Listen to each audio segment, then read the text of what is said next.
All right. Good evening, everyone. Buenas tardes. Thank you for joining us for Sonoma Land Trust's monthly webinar series. Tonight, we will be talking about the Sonoma Valley Wildlands Collaborative, which is a group of 6 organizations, including Sonoma Land Trust. These groups have come together and working hard to make our lands more resilient to wildfire. But first, before we get started, I want to give a few reminders. First, this presentation is also being interpreted in Spanish. If you want to listen in Spanish, click on the world icon at the bottom right of your screen and select Spanish. And if you're on a phone, click on the 3 dots and choose your language. Mariana? Hola, buenas tardes o buenas noches a todos. Esta reunión se puede escuchar en español haciendo clic en un icono del inmundo que dice idioma y seleccionan el idioma de preferencia. Y si están en su celular, como dijo Chris, en los 3 puntitos debajo. Muchas gracias, Chris. Thank you, Chris. Thank you, Mariana, for translating. Second, the presentation is scheduled for about an hour, and we'll follow this with 30 minutes of question and answer. And so if you're like me and forget questions after an hour, at any time you can type them into the question and answer box at the bottom of your screen, or you can wait until the end. A little bit about our organization. Sonoma Land Trust is a local nonprofit that protects land in Sonoma County for everyone's benefit. We've been doing this work since 1976 and have protected over 56,000 acres in our county so far. We accomplish all our work through the generosity of our members and our contributors. So thanks to all of you out there who are helping us protect beautiful Sonoma County for many generations to come. And as we pursue our mission of conserving land in Sonoma County, we also recognize that we stand upon unceded ancestral lands of many indigenous peoples. We want to take a moment to honor their knowledge, care, and stewardship of this special place across the ages, and also acknowledge the deep and lasting damage that colonization has inflicted upon their societies. Sonoma Land Trust embraces our responsibility to learn from and protect cultural and traditional connections to the land. And with that, I'd like to jump into it and take the chance to introduce our presenters. Tonight, we have Monica Delmartini, Naftali Moed, and Joe Plaugher. Lucky to get these 3 folks that have a wealth of knowledge and background on this topic. Monica is a vegetation and fire ecologist with a background in botany, wildland, and prescribed fire, also habitat restoration. She is a qualified wildland firefighter, fire effects monitor, and resource advisor. She has many years of land conservation experience, including 6 years with the National Park Service, Department of Fire and Aviation. Currently, she manages Egg and Open Spaces Saddle Mountain Open Space Preserve, and also works with local landowners and conservation partners to develop pre- and post-fire vegetation and fuels management that are strategically effective, ecologically sound, regionally impactful, and supportive of traditional and indigenous ecological stewardship. She is also passionate about prescribed fire and the restoration of ecological process that underpin the health and resilience of our lands. Naftali Moed is a California State Parks environmental scientist in the Bay Area district. He works in the Natural Resource Management Program and participates on behalf of state parks with the Sonoma Valley Wildlands Collaborative. He grew up in Pacifica, hiking, biking, volunteering in many of the Bay Area's open spaces. And he has worked in land stewardship for many a government agency and nonprofit around the Bay Area prior to joining the state parks in 2019. In his role now, he works collaboratively with state park staff and also partners to develop and implement a wide array of stewardship and natural resource projects, like invasive species or ecologically focused fuel reduction efforts. Joe Plaugher is a stewardship project manager for Sonoma Land Trust and also serves as the coordinator of the Sonoma Valley Wildlands Collaborative. He has a bachelor's in political science from Pacific University and is working towards a certificate in natural resources management at Santa Rosa Junior College. He's an active prescribed fire practitioner with the local Prescribed Burn Association, the Good Fire Alliance, and prior to joining the Land Trust, he worked in political campaigns and public policy, most recently as a field representative for Mike Thompson. Well, with that, let's jump into it. And Joe, can I turn it over to you? Sounds good.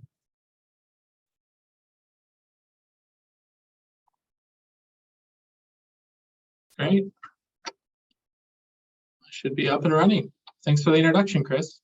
Good evening and welcome everyone. My name is Joe and I'll be providing the introduction to our work here in the Sonoma Valley Wildlands Collaborative, where we're working together at scale to build fire resilient landscapes in Sonoma Valley. I'm lucky enough to work for Sonoma Land Trust, but even luckier that most of my time is spent working as the coordinator for the collaborative. And I'm excited to have you here tonight to provide an update on our progress to date. So what is the Sonoma Valley Wildlands Collaborative? You'll probably recognize some of the logos up on this screen. Following the 2017 fires, 6 conservation organizations and land management agencies that have significant property in Sonoma Valley realized that to properly respond to the problem of catastrophic wildfire, we would need to think and work bigger. We saw the clear and very visible damage to homes and communities, but as land managers, also saw the significant impacts to ecosystem health as a result of the fires. We realized that we would need to take more proactive action and active management to try and get ahead of the problem. As partners, we've agreed to coordinate fire and vegetation management with each other and with CAL FIRE in order to increase the effectiveness of our work at a landscape scale.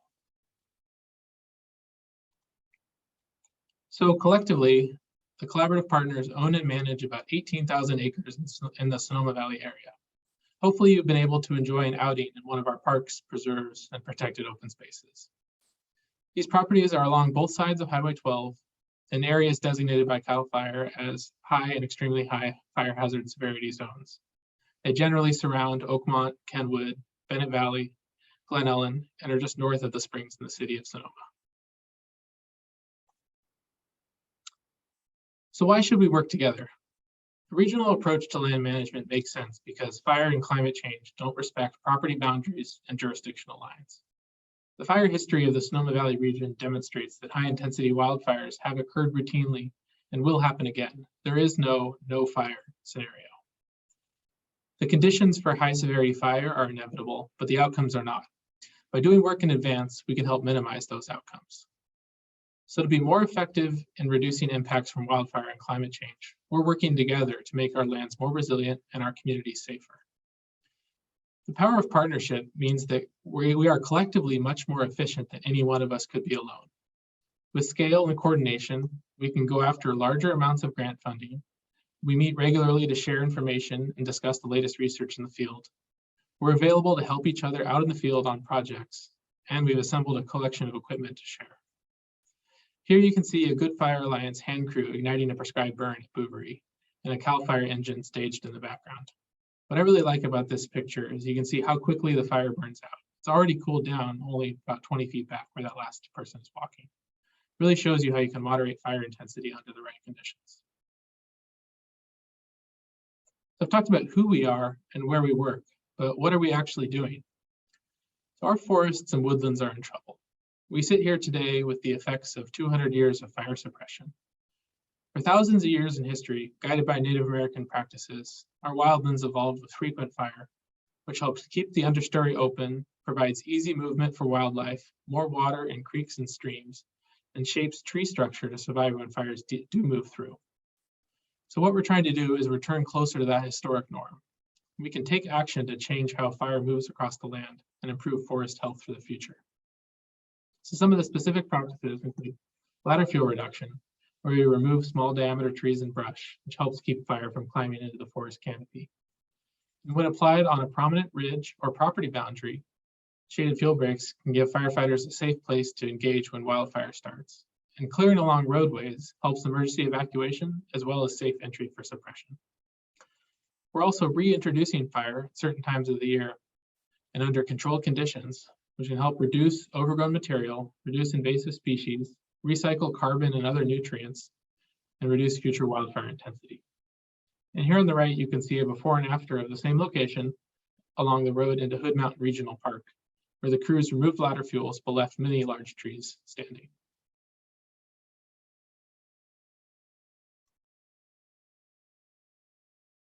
So in our work, we're organized around a number of goals. Much of this effort has multiple benefits. The somewhat long list shows a mix of the strategies and outcomes that we balance together. So we're working to restore fire to its historic role in wildland ecosystems, providing ecosystem benefit, reducing fire hazards, and enhancing public safety. We're enhancing ecosystem values, that is, habitat for native plants and animals, biodiversity, healthy soil, clean water, and clean air. Working to reduce wildfire risks to life and property within the wildland urban interface and communities along the Highway 12 corridor in the valley. Now we're trying to build a replicable model for public-private collaboration that addresses fire and vegetation management at a landscape scale. And we want to promote an informed and engaged public that recognizes the important and inevitable role of fire in our natural landscapes and understands the need for active vegetation management, including prescribed burning initiatives. And you're here helping us with that tonight. This slide shows Annandale's Richardson Fire Road, where crews cleared next to the roadway and made burn piles to reduce the dead material. This will improve forest health as well as access and control for future fires. And if you thought we were done, there's even more. We're working to prepare for future wildfire suppression responses on our lands to help safeguard firefighters and the public and minimize suppression impacts. Treated areas can provide a place to engage in the firefight and steer fires around neighborhoods and communities. We work to preserve and protect viewsheds and cultural resources, working closely with archaeologists and local tribes to avoid impacts to historic resources and to facilitate cooperative research and resource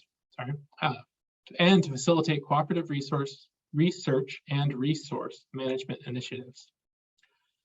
On an exciting note, we recently started an exciting research effort with Dr. Scott Stevens from UC Berkeley that is looking at how to manage mixed hardwood forests following high severity wildfire, which is surprisingly an area where there isn't a lot of really good science. And here you can see a shaded fuel break at Glen Oaks. This project focused on cutting dead vegetation under 8 inches in diameter and scattering it on the ground to speed up the decomposition process. So let's dive into some of the specific accomplishments. To date, we've received about $2.8 million in grant funding, and each partner contributes staff time and operating funding on top of that. We've assembled a cache of shared tools and equipment. We've supported each other with training opportunities, and we've returned beneficial fire to landscapes that haven't seen it in decades. Here you can see Sonoma Land Trust Stewart Creek Hill Preserve. This property burned in 2017. And last year we put a shaded fuel break on the border at the top of the hill where there are some neighboring homes. The burn piles like this one helped remove the excess dead material.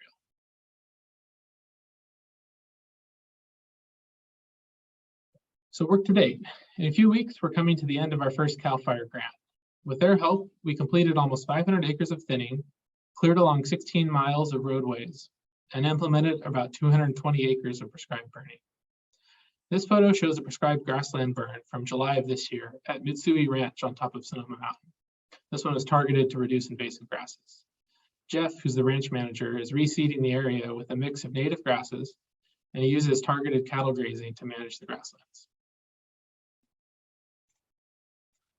So as we move forward into the next few years, we'll continue to maintain the previously treated areas.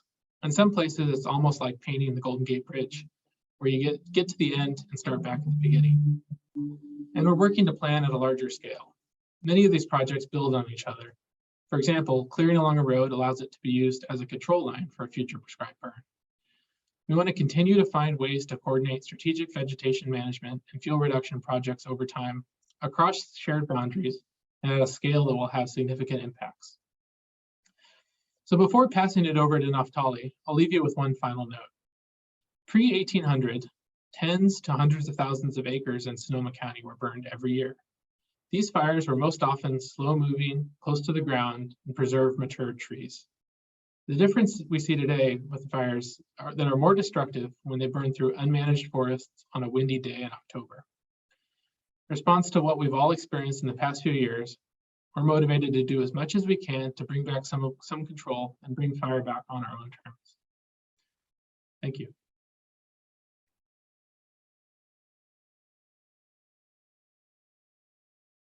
Thanks, Joe. I'm going to go ahead and share my screen as well.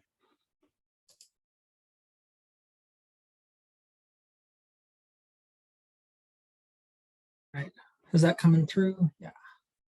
Awesome. Again, Naftali Moed with California State Parks, and just want to thank all of our partners in the Wildlands Collaborative and especially the Land Trust for convening and facilitating our work, and also for inviting us to share tonight. I'm going to be sharing a little bit about the work that State Parks is doing and has done for many years to promote resiliency in our Sonoma Valley parks, which are Trioni Annandale State Park, Jack London State Historic Park, and Sugarloaf Ridge State Park.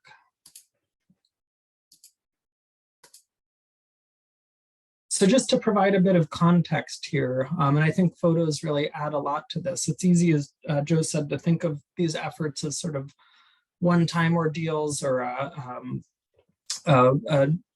spot in a timeline, but in reality, all of the work that we do is ongoing. And I think it's so important to acknowledge the role that that fire has played in shaping the Sonoma Valley and the environment that we're all exposed to.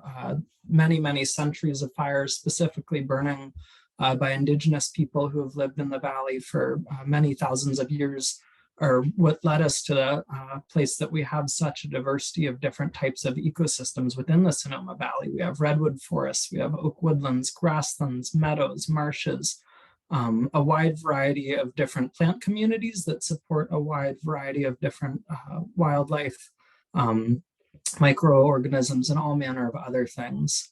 And so State Parks has been engaged in a large variety of efforts, including prescribed burning, fuel reduction, and woody invasive species management since the early 1980s.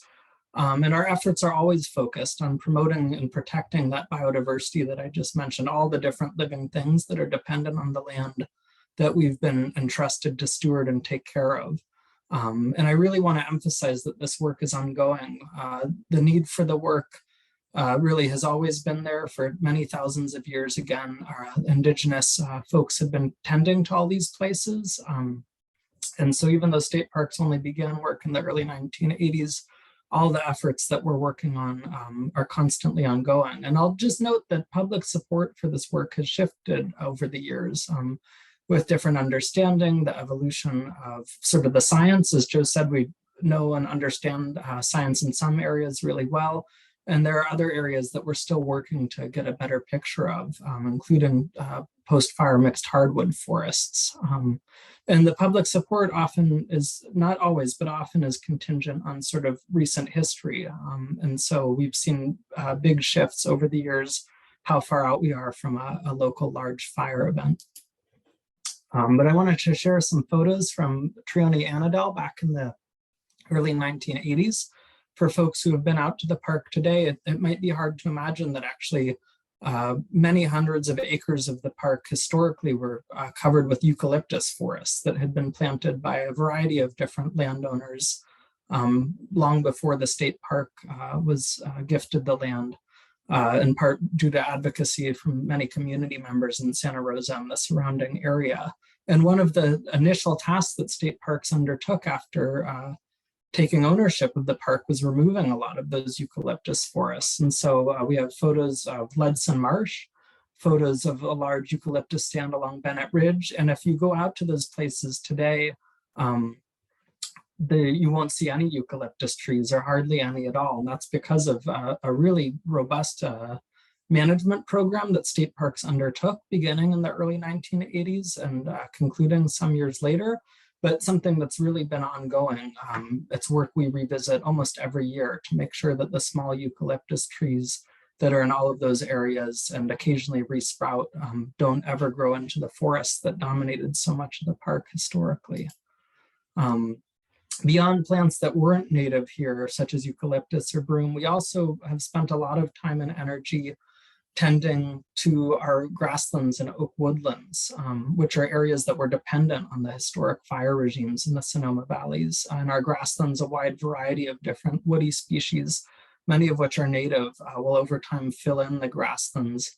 And in our oak woodlands, the oak trees are at risk of being overtopped and eventually killed by conifers that grow into them. And you can see in the photos on the left of the screen here, sort of different areas. All of these are actually managed and have in the past been part of prescribed burns or wildfires, but you can see sort of the step from a grassland to an oak woodland to a fir forest. And historically, indigenous people on natural fire would have maintained this mosaic of different communities of plants that supported different varieties of wildlife, but in the absence of that fire, state parks has gone in and done a number of things, including removing the shrubs and fir trees when they're small, as well as burning, and a wide variety of other treatments that have taken place over 2,000 acres across the 3 parks we have in the Sonoma Valley, and also began in the 1980s.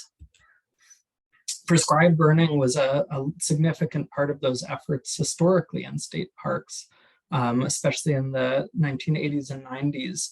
And the burning that we completed during those years focused on promoting biodiversity, protecting the ecological values at risk, whether that was oak trees at risk of being encroached upon by Douglas fir trees, or grasslands at risk of being taken over by yellow star thistle. All the photos here show burning at Sugarloaf Ridge State Park that occurred in the 1990s and into the early 2000s. And you can tell that, you can see, it's hard to tell in the lower picture, it's actually after yellow star thistle had been burned, and the smallest photo up on top with a person with a drip torch shows lighting the yellow star. But that was one of the reasons that we burned in some areas, was to try and manage invasive species. Although I'll note that some specific invasive species are harder to be managed specifically with fire alone. And the burns had a wide variety of benefits. You can see in the upper rightmost photo an area that was burned for the management of yellow star, but also had the benefit of keeping the grasslands open and clearing out the understory and the oak woodlands and protecting the heritage oak trees that are there. So really a large variety of benefits, but also need to maintain the investments that occurred in these areas, which is something State Parks has been doing for a long time. And just wanted to share again some additional photos of the historic prescribed burning completed. And all of these are from Trioni-Annandale State Park, and include a number of State Parks employees, including longtime bird boss Dave Boyd and Harold Biswell, who is a professor at UC Berkeley that helped jumpstart a lot of science and research into prescribed burning in the early 1990s, who are both key to the burns that happened in Annandale. And a lot of these burns you can see different from the burns in the last slide, were focused in areas where trees were growing into grasslands. And so they were targeted primarily on keeping the grasslands open and killing the Douglas fir trees that were coming into the sensitive grassland and white oak woodlands. Now, the responses to the burning in particular, but also a large variety of the other work, have varied over the years with, again, different sort of senses of the threat and impacts of wildfire, how recent fire was in people's minds. And something that's sort of been interesting in the recent turn of events, where we're again seeing a lot more community interest and pressure in resuming prescribed burning, was that some of the burns were not always so well received in the past. And I have here some older news articles from the Press Democrat regarding the burns in Annandale in the 1990s. And I've called out a couple of areas you can see where folks were rightfully concerned about the smoke impacts that prescribed burns pose to the communities, as well as some pictures here. Marla Hastings, who is a longtime State Parks resource ecologist, environmental scientist, and a professor from Santa Rosa Community College who helped, or junior college, who helped with this work. But just something that's good to note, I think public opinion has really sort of shifted back and forth over the years with regards to the burning. But what I will say is the photo in the backdrop of these articles is one of the areas that was burned multiple times in Annandale in the 1960s, and is today much more open and certainly better off because of the prescribed burns. But that said, there certainly are logistical and other challenges beyond smoke, getting all the resources and people in place to make these happen, conducting all the necessary surveys to make sure that they're not adversely impacting natural resources or significant cultural resources, and then getting a cooperative weather window. Those are all sort of challenges that State Parks faced in the past and continues to face today, as do the rest of our partners in the Wildlands Collaborative, and can all limit prescribed burning. And again, I just really want to highlight how important it is to sort of think through these as all ongoing long-term processes. If anyone's ever worked in a garden of any kind, I've never seen a garden where you weed it once and you're good to go for a long, long time. It's something that always has to be revisited and continued to be worked upon. And so that's the view that state parks takes whenever we engage in a project, whether it's removing eucalyptus trees or doing a prescribed burn. We always are thinking about what is this going to bring about and how can we manage to make sure that we are promoting the biodiversity that it was sort of sought out to protect in the first place. And so a lot of the work that we started in the 80s continues to this day in a different form. Ideally, over time, we're reducing the number of invasive species. But in the instance of fir trees encroaching into the oak woodlands and grasslands, that's something that's constantly being worked on. Also the potential, especially from prescribed burning, but also other treatments to bring about new invasions of plants or different invasive plants. So that's something that we've taken to heart from burning at Sugarloaf, was that we got rid of yellow star thistle in some areas, or significantly reduced its population, but are then focused on managing other thistles that come in. Burning in an understory can create, or the understory of a forest can open up canopy gaps and bring in new light, and broom species are sometimes able to take advantage of that. So always planning ahead and working not just for a year or two after we do a project, but for many, many years. And then the other thing I'll just note is that the longevity of fuel reduction benefits, so the amount of fuel reduced from the landscape, specifically from prescribed burns, varies drastically by fuel types. The lower picture here, you can actually see one of my colleagues standing in a grassland that's burned twice in the past 5 years in wildfires. And there's almost just as much grass there as there would have been prior to the fire. There's certainly been ecological benefits to the fire, and she's pulling out yellow star thistle, which is again something we've managed in Sugarloaf Ridge State Park for many, many years. And I'll just note that the 2017 fires had a profound impact, certainly on all of the communities in the Sonoma Valley and beyond, and Sonoma and Napa counties, and certainly had a significant impact on state parks and our staff and the land that we're entrusted with stewarding. And certainly a tragic event on many levels, but also an opportunity for groups such as the Wildlands Collaborative to come together and sort of a catalyst for all of us to refocus our efforts on these fronts. And so in the last couple minutes, I'll just share a couple of the projects State Parks has worked on with funding from the Sonoma Valley Wildlands Collaborative, which has been such a huge lift in our capacity, which is relatively limited given the number of areas that we manage and the staffing we have to continue to do good work. And the historic eucalyptus groves at Jack London State Park, which are a significant part of that park's cultural landscape, we actually went through and completed fuel reduction to protect those trees, given their significance to the park, and make sure that they're well suited and situated to do as best as they can in a low intensity wildfire, which also had the additional benefits of protecting the park's parking lots and other infrastructure. But again, because these eucalyptus trees are such a critical piece of the history of that park and were planted by Jack London or at his direction, it was deemed an important resource to work to protect. Also throughout Jack London State Park, funding through the Sonoma Valley Wildlands Collaborative has allowed us to improve access along fire roads. So we have some before and after pictures, one in one of the historic eucalyptus groves in the lower, higher up near the park's historic orchard. The eucalyptus groves, again, because the eucalyptus trees are historic, we left many of them that were specifically on a grid that dated back almost 100 years to the time at which they were planted. And then on the lower photo, we focused primarily on removing French broom, as well as down dead trees of a variety of different species to improve the accessibility of that road for park users, but also for fire agencies in the event of an incident. And through the support of the Sonoma Valley Wildlands Collaborative and the relationships we've built, we were able to do our first broadcast prescribed burn in the Bay Area district in almost 20 years at Jack London State Historic Park.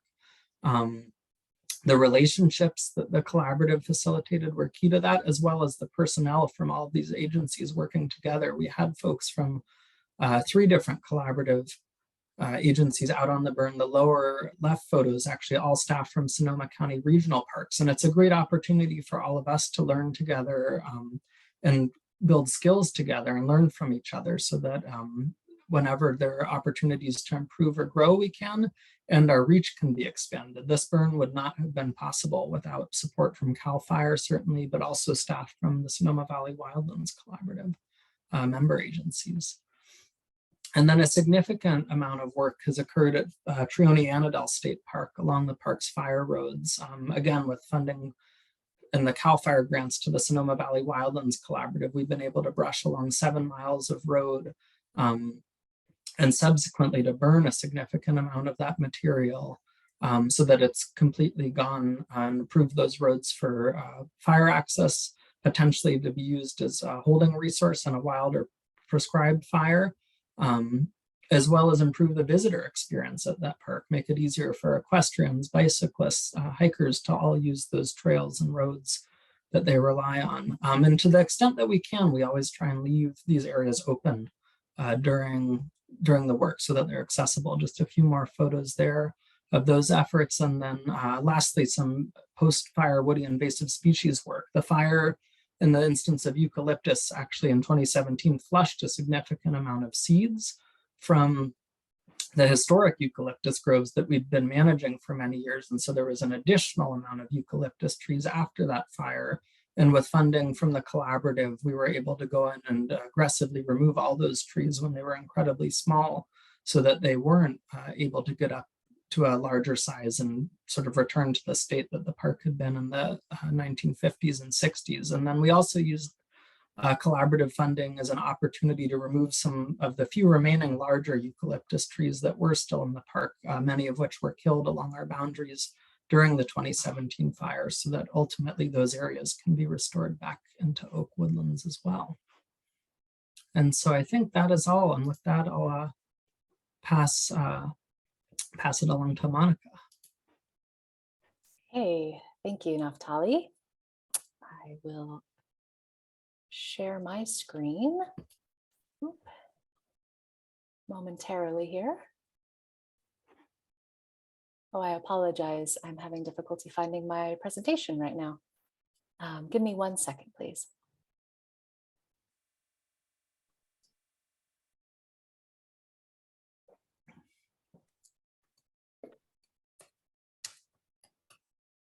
While Monica is doing that, don't forget, if you think of any questions that have come up during Joe or Naftali's presentation, to type them into the question and answer box. We have a few, but we'll need more. Thanks, everyone. Thank you. I apologize for my technical difficulties. I have lost my cursor and I am unable to select screen sharing. Is somebody able to shift the view over to my screen for me?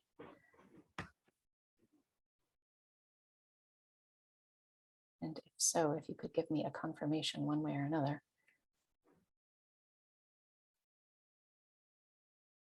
Doesn't look like we can. Okay, 1 second. I think I have this. All right, there it is. I apologize. That went very elegantly in practice and then something went awry. So hi, everyone. I'm Monica Delmartini, Stewardship Specialist with Sonoma County Ag and Open Space, and I am the Preserve Manager for the Saddle Mountain Open Space Preserve. For my portion of this evening's presentation, I'm going to be sharing kind of some specific information about how our agency is stewarding one of our open space preserves that burned in the 2020 glass fire, and looking at that work from both a post-fire and a pre-fire standpoint simultaneously, and also talking a bit about how our collaboration with our partners in the Sonoma Valley Wildlands Collaborative informs and supports our work. So for those of you who might not be familiar with the Saddle Mountain Preserve, here's a map showing its location in proximity to northeastern Santa Rosa. It briefly abuts Calistoga and St. Helena roads in the southern Mayacamas, just northeast of Rincon Valley. So just to share some basic information about the preserve, it's 960 acres and it is part of the ancestral homeland of the Wapo people. Ag and Open Space purchased the property in 2006. Prior to this, it was slated to become a subdivision, something similar to the subdivision in the Fountain Grove area. And at the time, there was a really strong upswelling of public support to see this land protected as open space. And fortunately, the previous owners were amenable to seeing a conservation outcome, agreed to sell the land to us and ensure its permanent protection for the community. The preserve is a really diverse place in terms of its vegetation and habitats. It includes a mosaic of grasslands, including some serpentine grassland areas that have very intact native species communities in them, chaparral areas, oak woodlands of almost every type that we find in our region, some small coast redwood groves, Douglas fir forest, a sargent cypress grove, and also quite a lot of mixed hardwood forest of varying types. It's home to at least 9 known special status plant species and provides habitat for special status wildlife as well. So prior to the glass fire, some of our most urgent concerns on the preserve had to do with the widespread encroachment of Douglas fir into the oak woodland areas, into the mixed hardwood and coast redwood stands. The preserve's forest had been logged in the past, and it had some firewood harvest on them, but they'd not been actively stewarded for many years. So the photo here shows kind of what was typical of a lot of those forested areas in terms of that encroachment of really small diameter, really dense Douglas fir into the understory. As both Joe and Naftali have mentioned, and as I'm sure many of you are aware, Douglas fir is a very shade tolerant species. In the absence of periodic disturbance, periodic fire, it will tend to overcrowd and overtake other forests, other habitats, including chaparral and even grassland areas given enough time. So the net result over time is that you have a loss of biodiversity, you have a loss of habitat structure diversity, and a shift to more of a monoculture of Douglas fir. And as many people have noted in recent years as well, of course, Douglas fir is extremely susceptible to being killed by even relatively low intensity fire. It is just not resilient as a species to wildfire. So in addition to concerns around the potential loss of biodiversity with this encroaching material, we were concerned that left unchecked, there would be widespread habitat conversion to Doug fir, and that could result in a worse outcome in a wildfire scenario where we'd have more widespread mortality. And then also, you know, as pretty obvious from this photo, this material functions also potentially as a ladder fuel. So just having that density of material close to the ground can potentially be enough of a fuel and the right arrangement of a fuel to take a fire from the ground up into the forest canopy and transition it to a crown fire. So when the glass fire burned the preserve in 2020, it did do some very positive ecological work, which is something I love to talk about and I'm not going to be talking about tonight. But just to touch on a few of the concerning impacts, obviously with this fire, as well as any of the major wildfires that our region has seen in recent years, there have been devastating impacts to the community and to human lives. On the preserve, as well as throughout the glass fire footprint, we've seen some areas of really extensive overstory tree loss due to that dominance of Douglas fir, particularly in the upper Mark West watershed. And there have been some overstory tree losses due to ladder fuels. This photo is an example of a coast live oak that had a lot of Douglas fir saplings coming up underneath it in the shade. Those Douglas fir saplings caught fire, and that amount of heat up into the canopy of this tree was more than it could withstand. So that's the kind of scenario that we are hoping to prevent as we move forward. And then also it's worth mentioning that, you know, we're in the middle of a significant drought. We have 2 years and counting of drought conditions following on the heels of this fire. So there's really a compound stress effect for some of these trees that in some cases have been struggling to recover from the impacts of the fire itself. Trees that we saw relatively minimal impacts to, particularly some of the oaks, really still not being able to heal, probably due to that water deficit. And then, of course, as Naftali mentioned, with yellow star thistle and French broom, there are invasive species that can be very opportunistic following fire. So the potential invasive species response after wildfire always bears paying close attention to. So just to summarize how the fire burned the Saddle Mountain Preserve very briefly, The burn severity across the preserve was widely variable, and that variability was generally quite closely tied to vegetation type. I like to use this photo in presentations because it just provides a really graphic example of how different types of vegetation within a small area, seeing probably a relatively similar fire intensity, have fared differently. So in the foreground, there's a grassland with some encroaching coyote brush, burned moderately, regenerated immediately in the winter following the fire. In the center of the photo, you can see a band of live oaks with just patchy scorch in the canopy. Those trees were really minimally affected and are doing very well now. And then beyond that, you can see how the stand transitions to kind of young Douglas fir and the amount of scorch in the canopy there. And Douglas fir is a species that does not resprout once it's been significantly scorched. So those trees that are scorched all the way to their tips, and many of the others that are just have seen a lot of scorch, have died.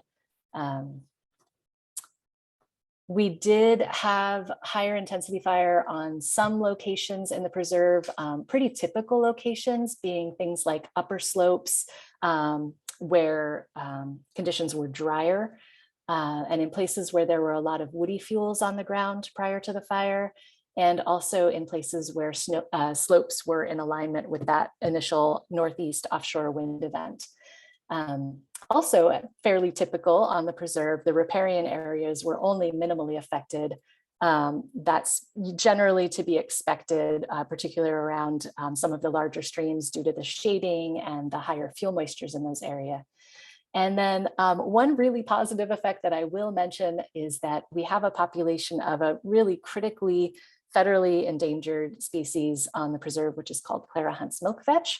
And that population, which is shared between the preserve and a neighboring property, had been in significant decline prior to the fire, probably due to lack of disturbance and encroaching thatch. And I'll just share this photo with you. This is Clara Hunt's milkvetch. It's very small, little purple and white wildflower. It grows in grassland environments. It's not tolerant of crowding in any way. So after the fire, we saw an increase from, in some cases, tens to then thousands of these plants. So that's been really great to see. It's given the species an excellent opportunity to regenerate and put down another layer of seed to hold it over for the next disturbance event. And it also clarifies some potential stewardship strategies to ensure its survival. We had hypothesized that prescribed burning would be good for the species. It does appear from at least this one event that that is probably the case. So in the immediate post-fire environment at Saddle Mountain, we had to prioritize certain activities rapidly just in advance of the rainy season. So things like suppression repair, repairing dozer lines. We had a dozer line that crossed through a salmonid-bearing stream, some erosion mitigation to handle.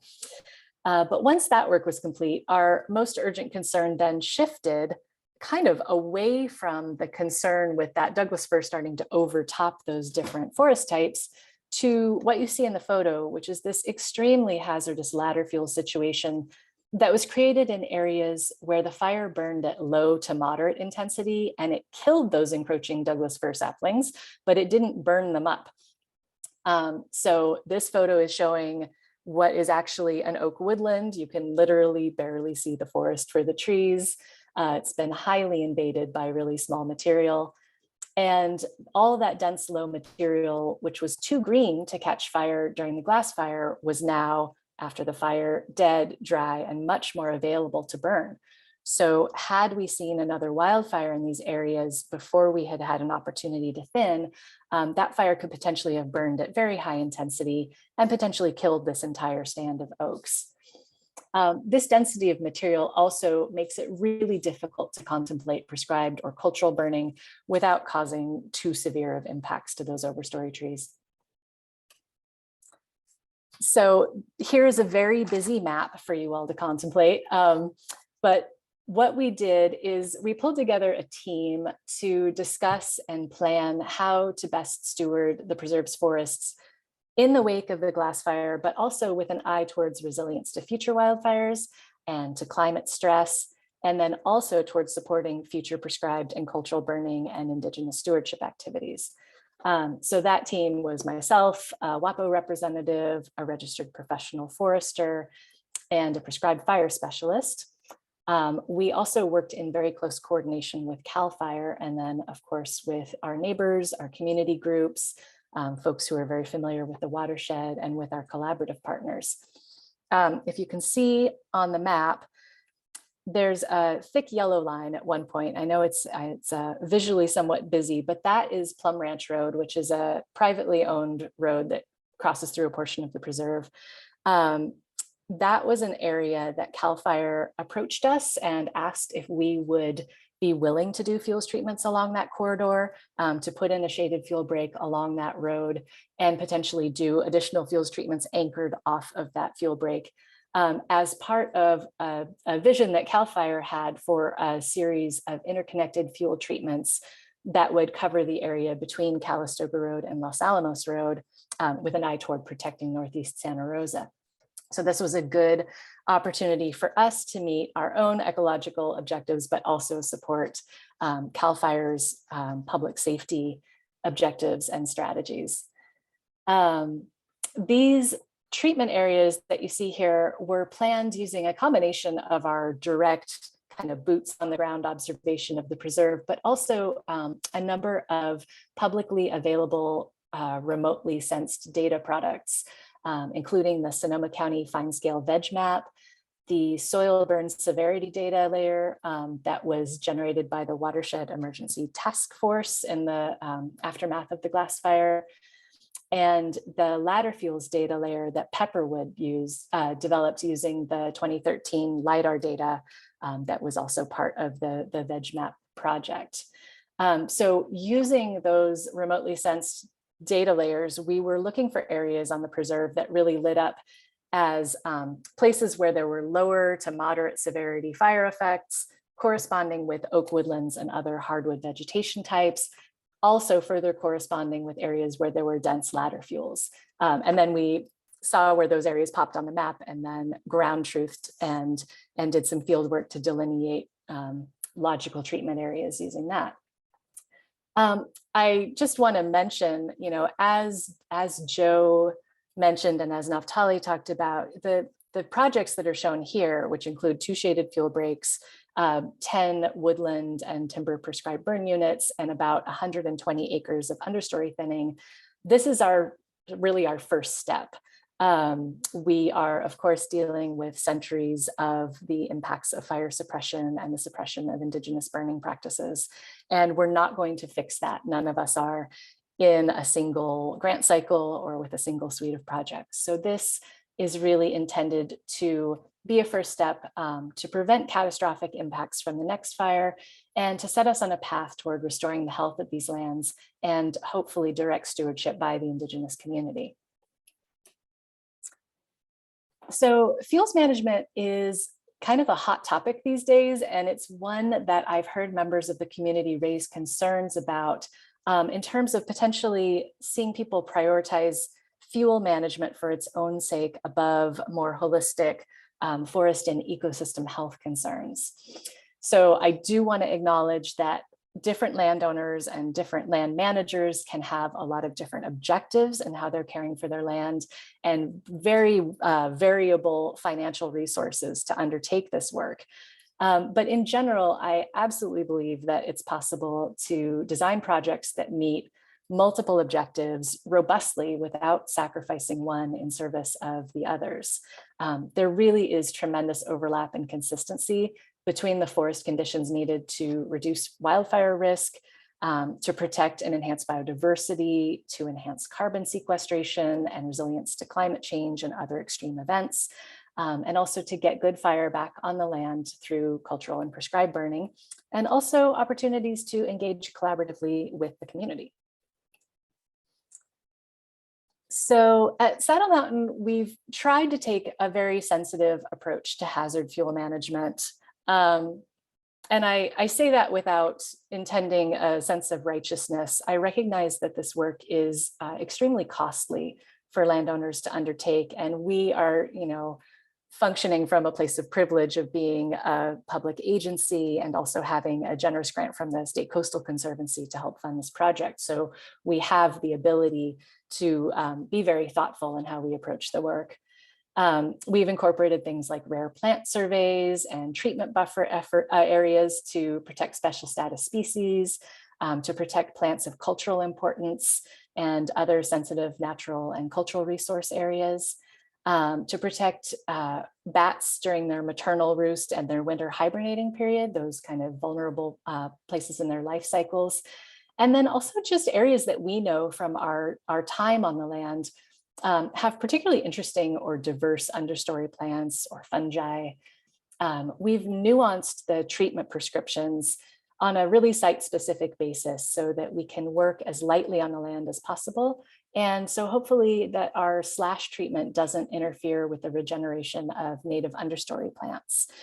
So all of the thinning work that we've undertaken has been using saw crews only, not using heavy equipment or tracked equipment off trail, doing things like keeping wood chips to under 2 inches in depth so that we're not suppressing native seed regeneration, excluding burn piles from certain areas where we didn't want to create patches of sterilized soil, and creating seasonal exclusion areas. The photo here is showing regenerating Napa false indigo on the preserve post-fire. This is a state-ranked rare plant that, like Clare Hunt's milkvetch, was present on the preserve before the fire, and we're very happy to see that it's increased its presence in the preserve's forest after the glass fire.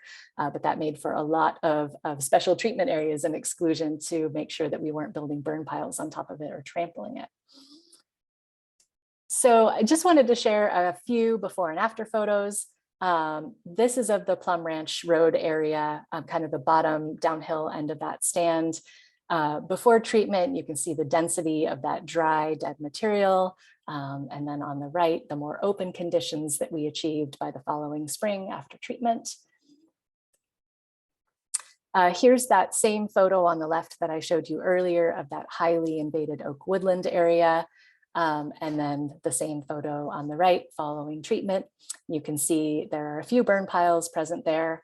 And you know, in this scenario, the ladder fuels have really been minimized, and the tree spacing that remains is really good in terms of thinking about, you know, fire behavior in a future fire scenario. We didn't have to take out any overstory trees in order to achieve this. This is basically the native architecture of the stand just being revealed by taking that excess material down to the ground. And then here's a photo taken from just a little bit up the road, looking back at the stand that we treated before and after, just to show that in terms of the overstory canopy and what you can see from above, other than the fact that the photo on the right was taken several months later when things had greened up, there's really been no change and no impact to the mature trees in that stand at all. So we're so grateful to our collaboration and our ongoing dialogue with our partners in the Sonoma Valley Wildlands Collaborative, with CAL FIRE, and with the community.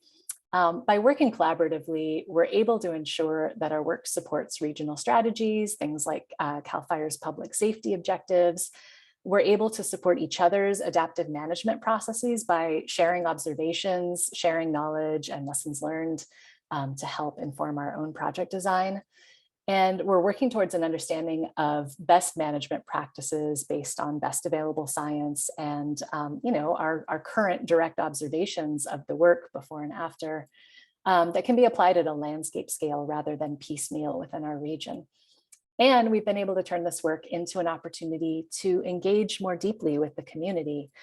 We've been able to invite our neighbors and partners out onto the land, both informally and through public outings, so that we can continue to learn from each other and help each other find a thoughtful path forward.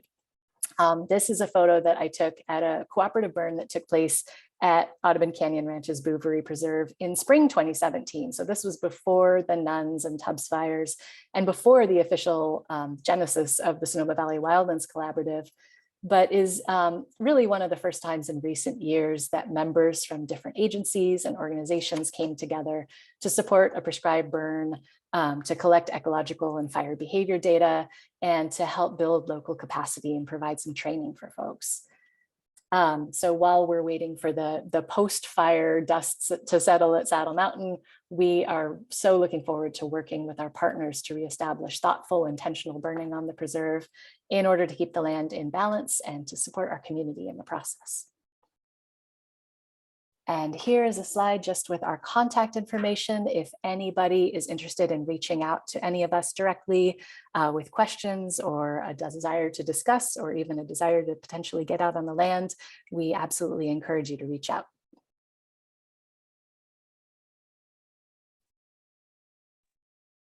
Wow, thank you, Monica, Naftali, and Joe. I am always blown away by your wealth of knowledge. State parks, ag, and open space are really lucky to have you guys. It was fun to see some old photos and really see how views of fire have changed over the last 30 years and also not changed in some ways. So we're going to jump into question and answers in 1 second. But first of all, I want to say thank you to everyone who attended tonight, whether you're near or far. I hope you learned something and enjoyed yourself at the process. For those of you who can stay, I encourage you to stay for question and answer. But before anyone goes, if you like what you heard here tonight, you can keep engaged with the Sonoma Land Trust by following our various social media accounts or visiting our website. Our Nature at Home webpage has past presentations where you can download educational materials and also learn more about what we do. So keep an eye out for future monthly Language of the Land seminars. And knowing that Sonoma Land Trust is a nonprofit organization, we rely on donations from individuals, businesses, and foundations to make this work possible. And so if you did like what you heard, please consider donating. Your gift will help support land protection and preservation. To donate online, visit sonomalandtrust.org and click the donate button. Thank you so much. And so there are a number of questions in the question and answer hopper right now. But now would be a great time if people have more things, but feel free to add to the list as we move along. Well, I'll just start from top to bottom. The first question is, what sort of budgets are you working with and where does that funding come from? I'll jump in since I live in the grant and project management world for most of these projects we talked about. We've gotten the majority of our funding from CAL FIRE, the fire prevention grant program so far, which is funded by California Climate Investments, which is actually a state climate bond, I believe, ultimately, through CAL FIRE. Some money from the state budget in a different avenue and some from the National Fish and Wildlife Foundation. And I'm really excited about someone else's question about if PG&E has contributed. They have not yet, but I'm gonna call them up, see what we can get from them as well. But that only covers part of the mostly the contractor labor to do these projects. A lot of the staff time, like I mentioned, is covered by the individual agencies, and we're always looking for more help. So we have many more acres to go. And I'll just add really briefly to that, many of us as public agencies or nonprofits with some level of resources are sort of have a baseline level of work that we are able to do. But what the collaborative has done has really been to leverage that work and the capacity that we do have, bringing in not only contracted labor, but folks such as Joe who can help facilitate projects and processes on that front. So it's been a huge value add to the relatively modest budgets that a lot of our agencies have ongoing and nonprofits have ongoing for the stewardship of these lands. Great. And so I know, at least for myself, one of the worst things about wildfire is smoke, whether you're near the fire or far away from it. So are there any strategies that you can do to minimize smoke during these prescribed burns, time of year or moisture level, that sort of thing? Monica? I could hop in on that one. Yes, absolutely. There are many factors that go into writing the prescription for a prescribed burn that have to do with smoke management. Understanding the fuel loading within a prescribed burn unit, tracking the fuel moisture so that you are burning at a time when you're going to get the right kind of consumption and not just generate too much smoke because the unit is too wet. And then also having the weather conditions in the prescription have to do with smoke transport. So certain wind directions, the air district is permitting this work, and they are looking to not see major smoke impacts to communities, not see smoke settling in low-lying areas at night to the extent that that's possible. So those considerations are worked in the planning stage. And then during a prescribed burn itself, there is someone on site, that often is myself around here, who's monitoring weather and smoke transport and fire behavior. And if that's part of that process, is we have on the ground feedback throughout the burn, so that if we are starting to get out of prescription, or if we are starting to see inappropriate smoke impacts, we could potentially hold up ignitions or shut the burn down. So yeah, if anybody else has anything to add, but those are some of the ways. Sounds simple. And I'll just throw in, because there was another question, two questions, the same question, that a broadcast burn is just a specific type of prescribed burn. Prescribed burn is anything with a prescription. It could be piles, it could be a broadcast. Broadcast is over a covered area, a larger area, generally. You may also hear the word controlled burn, which we don't use as much anymore. But that's another similar term. Great, thank you for covering that. The next question goes back to one of the goals. Could you talk more about where you're at in the process of building a replicable model that addresses fire and veg on a landscape scale, and will it become available for public use?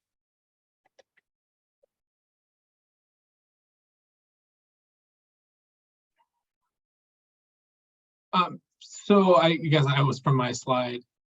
In this context, I think all three of us talked about what we've been able to accomplish together as partners, as agencies that are working together, greater than we were individually. I think the specific model that we're using, we've looked at other locations to within where Sonoma Land Trust has other lands and other like that we've not rolled out yet. I don't know that it's a model like a computer program as much as it is a set of organizing principles and some structure to how we communicate, how we do grant invoices, and some of those behind the scenes details.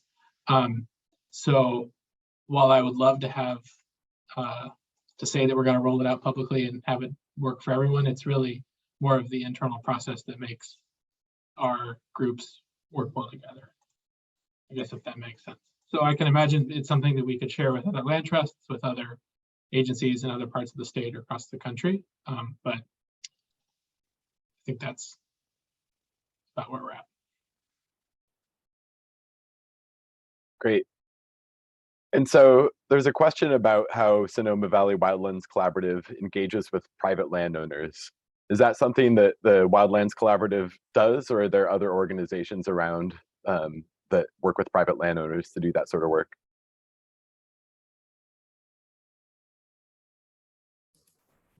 I can definitely hop in on that front unless Joe, you wanted to, but something that I think is really critical to focus on is that the collaborative came together with a focus on all of us working across our boundaries on sort of conservation lands within the Sonoma Valley. So whether it's technically private lands held by a nonprofit or public lands owned by a government agency, that's sort of our focus. But even some of the members of the collaborative, Audubon Canyon Ranch being one of them, do work regularly, as does Sonoma Ag and Open Space, on private lands that they have various relationships with. And locally, Audubon Canyon Ranch has really been a leader in building up prescribed fire capacity, certainly for private lands within the Sonoma Valley and Sonoma County and the surrounding counties more broadly, as well as lending some of that capacity and expertise through their membership in the Sonoma Wildlands Collaborative. So I think Audubon Canyon's Fire Forward program is a great resource for local landowners, as well as some of our local RCDs. There's a number of different groups that are working in that space on private lands beyond the area that our collaborative is focused on.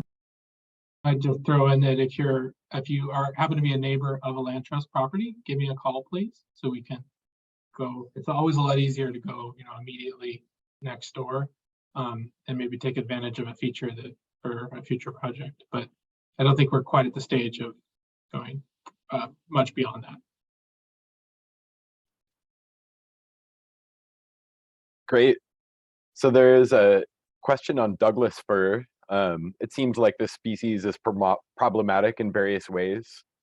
And so, what are some of the things we can do specifically with Douglas fir? Is it as flammable as eucalyptus? Does it belong here? And kind of in what way does it belong here? I can hop in on this and just say, I think the context is super critical. I'd hope, although it could have been easy to take away from some of our discussions, that Douglas fir in and of itself was the problem. But Douglas fir does really, really well, and it is native to this area. And it's something that is certainly part of Sonoma Valley and Sonoma County more broadly. But it's really, I'd focus on the absence of historic fire regimes as the reason that it is doing even better than it would have done historically and expanding. And at least from state parks perspective, our mission really is focused on biodiversity. So a wide variety of different types of species. And so where Douglas fir really becomes problematic is in the absence of disturbance, sort of taking over specifically oak woodlands and grassland communities. So I wouldn't say that firs in and of themselves are the problem, but more making sure that we have processes and efforts in place to maintain what is of value to us, at least from the state parks perspective, which is that diversity. So there's plenty of places where we'll leave fir forest intact, and where old established fir forest actually is to a large extent resilient to low intensity fire, be it prescribed or wildfire. And then there are places that are rapidly changing, and the presence of young firs is changing the sort of anticipated fire behavior. And that's really where we're focused, whether it's changing fire behavior or changing the types of plant species that dominate an area. I'll second what Naftali said. That was really well said. And just throw in too that a number of landowners have asked about replanting Douglas fir after recent wildfires. Whether or not that's prudent. I don't want to make too much of a blanket statement because, again, different objectives, different land uses, it can be a valuable timber species. But in general, I like to caution people to, think of a wildfire as, it's a legitimate disturbance process that provides a reset of what we call successional processes, where if, potentially a stand of Douglas fir is killed by a fire, something else is going to come in. It could be oaks, it could be chaparral, it could be other species, it could be weeds, something that you need to pay attention to. But, effectively, you've opened up some real estate there for a more sun-loving or, a less, a species that's less tolerant of competition to spend some time growing on that land. And over time, that Douglas fir will start to come back in. So rushing that successional process to reset it to basically the end state might not be the most prudent step. It's if you can tolerate having a changed condition, if you can tolerate having some other vegetation community in that region, that's going to provide habitat for wildlife. It's going to provide an opportunity for those plants to set seed so that over time they can regenerate. So it's good to think about that long-term process as well.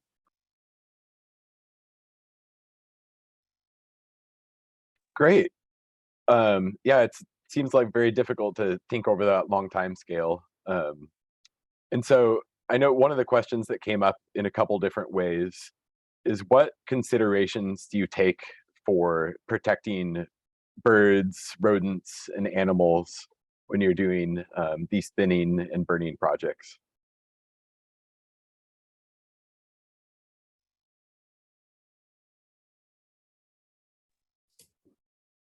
I'm happy to jump in unless someone else wanted to, but I would just say that a huge suite of protective measures ranging from seasonality, i.e. burning at a time of year when birds are not nesting, to surveys. So going through before a project is done, whether it's a burn, whether it's thinning, whether it's anything else, identifying habitat Sometimes in the long term, we might not want a specific species at such a high density living in a specific area. For instance, the cultural eucalyptus grove restoration we undertook at Jack London State Park, that area had a number of wood rat nests, but by opening that area up, which was critical for maintaining the cultural landscape and also achieving our desired fuel outcomes, we were making that habitat far less hospitable to wood rats. And so the way we designed that project was to leave a buffer around the nest during the initial year of work as to not disturb them, but knowing that some level of work would probably cause them to want to relocate to an area, which there are ample areas right nearby that they would have better habitat. And so leaving nests, leaving buffers for 1 year and then coming back a second year. And in most instances, the nests were no longer occupied. And so leaving the nests intact, but removing additional vegetation, but lots of surveys and lots of seasonal avoidance measures to make sure for all manner of wildlife, but also for various types of cultural resources, whether sort of historic from post-colonization or potentially from prior to European colonization to make sure that these projects aren't adversely impacting those areas. Yeah, and a lot of wildlife can, obviously nesting birds are very vulnerable, but a lot of wildlife can move. So anything that can fly out of a unit or crawl out of a unit, it can be very exciting when you're burning a unit to see what comes out of it. And then when fires is passing across the ground, it's not putting a lot of heat typically deep into the soil. So if you have burrowing mammals, snakes, other animals that can get underground, they typically will be all right down there. And the one last thing on that note is all the animals that are native to this area are well adapted to more frequent fire. And one of the big benefits and one of the reasons we do this work is to make to promote the potential for them to survive. Even during the wildfires we had in 2017, though, a number of amphibians were able to somehow weather out the really intense fire behavior we saw in some of the southern portions of Trioni-Annadel State Park, but creating sort of islands of places that are treated and may burn at a lower intensity during future wildfires often has benefits for wildlife species. So I have a question specifically for you, Naftali. Is there any plan to reduce recone ladder fuels and do shaded fuel break in the footprint, the Nuns Fire footprint along Schultz Canyon? Yes, there is a plan to do specific work in that part of the park. It's something that we haven't yet had a chance to attain funding for. Given the topography and access in that area, I don't think that it would sort of be in the form of a traditional shaded fuel break. But we actually have, since the fire, gone in. There was a large flush of French broom after the fire, as well as jubata grass or pampas grass in Nuns Canyon. And since the fire, with our limited funding, we've been managing those species, although it's at a level that really wouldn't be noticeable unless you happen to be there on a day we were out. But it's something that we have funding for and are planning to do some work in, not in the entire canyon, just given the costs and constraints that would be associated with that. But certainly along the trail and in some other areas, likely to begin at some point in the next 2 years would be my guess. And that work would take place in the fall after bird nesting season had been completed. So in that, you mentioned that there are a number of constraints when thinking about working in any area on what you can do and what's possible. And so if you live in an area where a controlled burn isn't possible, are there other strategies that work as well, like thinning? And then maybe briefly touch on the option of doing nothing and letting nature take its course.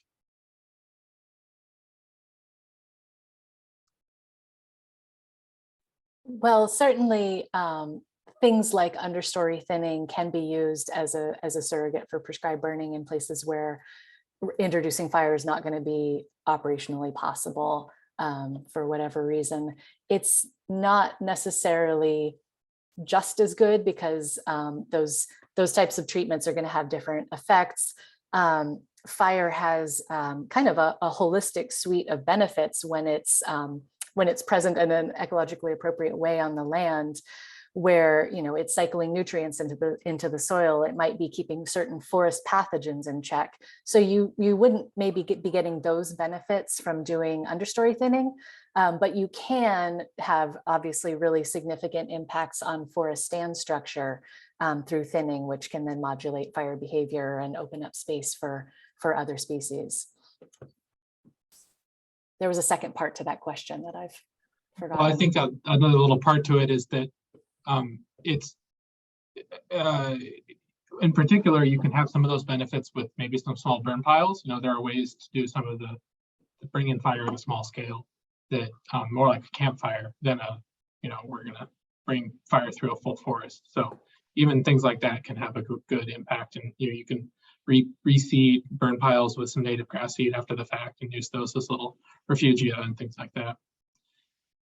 The second part to that question was, why not take the approach of nature knows best and let it run its course? I'm happy to hop in there. My job title includes the word scientist, so I always get to answer things by saying that it depends. But I think that's actually a really sort of critical caveat to that question. There are definitely times where no intervention is going to be sort of the best action or really the only feasible action.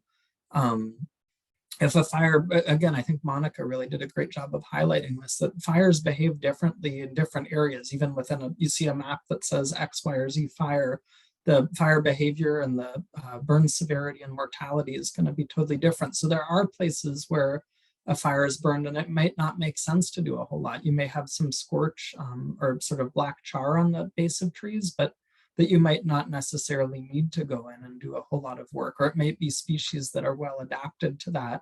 Redwoods are a great example of a species that can withstand tremendous high heats, and sometimes the visual impact is, oh my God, these trees are dead and this is terrible and we should go in and do something. And in actuality, in 10 years, you can barely tell, but other species may be fully killed. And again, going back to what your management objectives are, whether it's to protect a house or to convert an area that had been overtaken by firs into an oak woodland, then you might want to take sort of an even heightened level of corrected action. So I think it really does depend in large circumstance on the specifics of that area. But there are instances where doing nothing may be the best thing.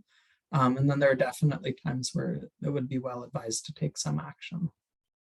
And there's another question here I think is pretty closely tied about the public reaction to tree thinning, prescribed burning, and particularly, you know, the emotional reaction that people can have to seeing active management. And that's something that we deal with a lot. You know, something like that, what we're doing today with public outreach is how we, you know, try and spread some of the news and behind the scenes kind of how we're actually scoping these projects. But the way that I like to think about it and talk with people about is when you sit on your porch, you know, and I have a view, I'm sure many of you can look out the window. It's a little bit dark, but you can imagine that view in your head where you sit in your living room, you look out your window. That, you know, those views that you love are changing very slowly over time. They're, you know, those trees are growing every day and you don't see them. You're not there with a tape measure and saying, oh, that Doug fir is, you know, is now taller than it was the day before. So your brain and the way we sort of process that is it's always the state as it was. But if you went back and had a picture from when you first moved into your house, maybe it looks a lot different and you just don't notice that over time. So active management and, you know, coming in and doing some of this work can be visually striking in certain locations. You know, we're usually not removing anything over 8 to 10 inches. So it really is the smaller things, but even smaller understory work can be pretty visually striking. But in a lot of cases, those trees were 3, 5, 10, 15 years old. You know, they're not mature, they haven't been there a long time. And it's just the fact that it's like kind of that reset to, you know, going from what it looked like in 1980 to today, and then back to 1980 in a day or a week or whatever it was, can cause a lot of that. So just some important context to consider there. I'd just like to go back really briefly to the, you know, the part of the question that had to do with allowing nature to take its course. You know, I think Naftali spoke really appropriately to the fact that very often, and particularly in the post-fire environment, there are many instances where doing nothing is the appropriate thing to do. We don't need to rush in with a sense of, oh, I need to fix it, I need to take some kind of action. You know, the natural environment is incredibly resilient. And these changes that actually happen quite quickly on the forest's time scale. But also, I always like to remind people, if you don't have this in your head already, that there is no nature without human involvement. There has never been, you know, a pristine wilderness where people have not been actively managing and participating in the life of the land. And that active management has gone on for so many millennia that in many cases it's, you know, it's become a part of what the system has adapted to require. So I think it's important to think of certain land stewardship activities, and prescribed and cultural burning certainly can be one of those, where we are continuing, you know, a process that may have been going on for tens of millennia in an area that has never really had that sense of just nature taking its course without human intervention. So to kind of continue down that road and delve a little bit more deeply into the standing dead Doug fir topic, Bonnie has a question that I'm going to paraphrase, where they're impacted by the Walbridge fire, and there's still a significant number of large Doug fir that are burned but still standing. Under what situations would you leave them standing, or versus drop them and clear away the vegetation to prevent the next fire from being as bad? Are there some rules or overall situations where you might want to leave them standing for a couple of years versus felling the trees and getting rid of the material? I mean, I will just hop in briefly to say it's an excellent question. It's an incredibly complicated question because there are so many variables. If you have trees that have burned, they're not going to burn again. If they've just been killed by fire but not really burned, they potentially, depending on what's around them, could catch fire in a future fire, and they could become a source of embers. And then whether or not that poses a hazard would have to do with where they are, perhaps in relation to a home or a fire break or a ridge line. I talked with CAL FIRE about our standing dead Doug fir at Saddle Mountain, which, you know, I won't say that I've come up with like the final end of how we're going to handle some of those trees, but we were talking about potentially dropping the standing dead along certain ridge lines, because those could be used as control lines in future wildfires. And we wanted to make sure that firefighters would have access along those areas. These are places where we don't necessarily have a fuel break or a road in place, but just topographic features that seem strategic. And they were iffy about it and said, you know, if there's a bunch of material on the ground and we're trying to get in there and put in a dozer line, suddenly we're having to move logs out of the way. It would be better to have them standing and we can drop them as we go.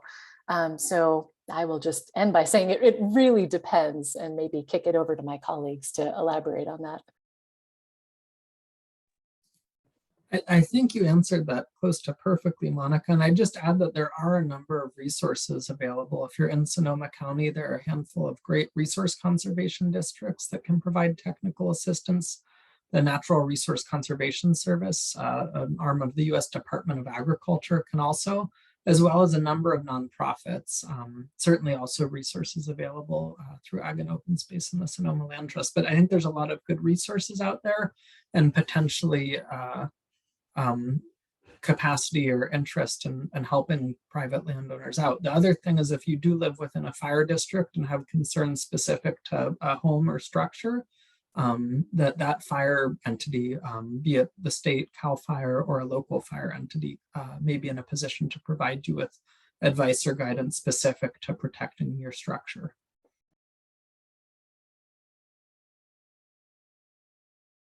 Let's see.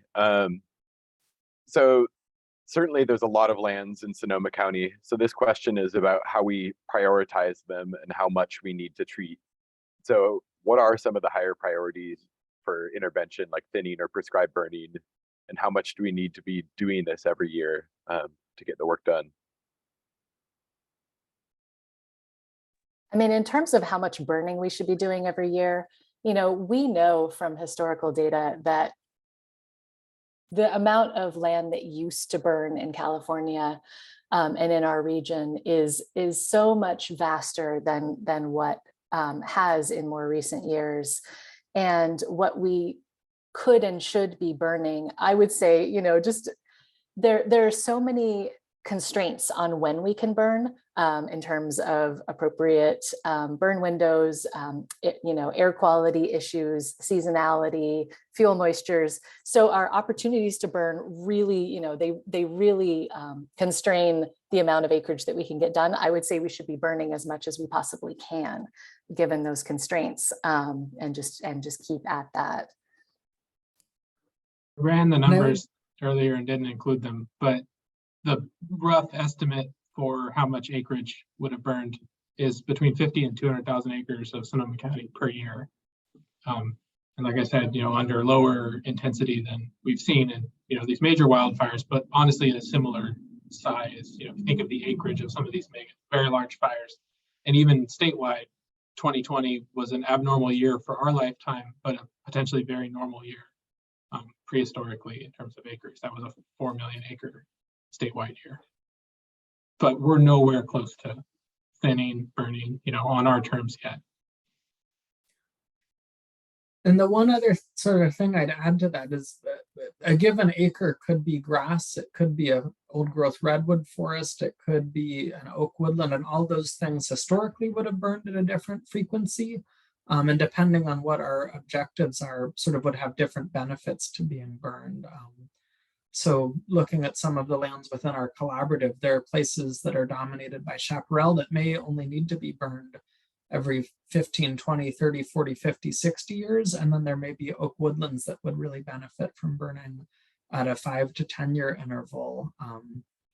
The fire history data that we do have from around our region really varies a lot, not only by fuel type, but by place. Historically, redwood trees at Trione Annadel burned at a very high frequency compared to other coast redwood forests, most likely because of the active fire management that was going on in the adjacent oak woodlands to those areas. So I think that's a really good thing to keep in mind too, is not just getting us back to a historic number of acres, but sort of contextualizing what those acres are and what it looks like, and acknowledging that it may be sort of, there are different benefits and different scales when we get to that. And burning 40,000 acres of grass may have a lot of benefits ecologically actually, but wouldn't necessarily bring about some of the change that people are hoping to see in our forests and wooded areas. Well, with that, I want to ask one last question. How do we know how frequently fire used to burn if we weren't there? Like, how do we know that information? So a lot of fire history data comes from tree ring sampling or fire scar sampling in trees that have persisted over time. There are other sampling methods that can show fire frequency. Sediment coring has been used in some areas to go back actually farther than what the tree ring record shows. And then also, you know, the spatial distribution of certain types of vegetation can indicate, you know, you can see an even aged stand of a certain type of tree over a certain area, and that very likely, you know, might represent the regeneration after a fire and show you the extent of that fire. So those are a few ways. I don't know if Tali, you want to jump in? I'll just add too, I think those are sort of the primary ways, but tree rings especially can be misleading, because if you're looking, again, in certain contexts, what we've found, at least in the research that's been done in our state parks, some of which specifically at Trione Annadel, is that low intensity fires are really hard to detect in certain species of trees because they barely impact the trees. So I think in addition to all those sources, some other really critical ones are human history, orally transmitted through tribal folks, as well as early European settlers who took lots of notes on their very long and slow-moving journeys through California. And it's actually a wealth of knowledge, and a lot of the descriptions really point to what the land looked like and also how much smoke was in the air. Not necessarily that we're advocating to go anywhere near back to that state, but just being cognizant that that was one of the things that really struck some of the first European colonists who were in California, was the frequency of burns. And then a lot of really great narrative descriptions about what some of these places looked like. Thank you so much, Monica, Naftali, and Joe. I learned a lot, even knowing some about this subject, so I really appreciate it. And I would like to thank Mariana for interpreting and all the attendees for attending. We look forward to seeing you at more Sonoma Land Trust events in the future. And with that, I hope you enjoy the rest of your night and have a safe and good fall.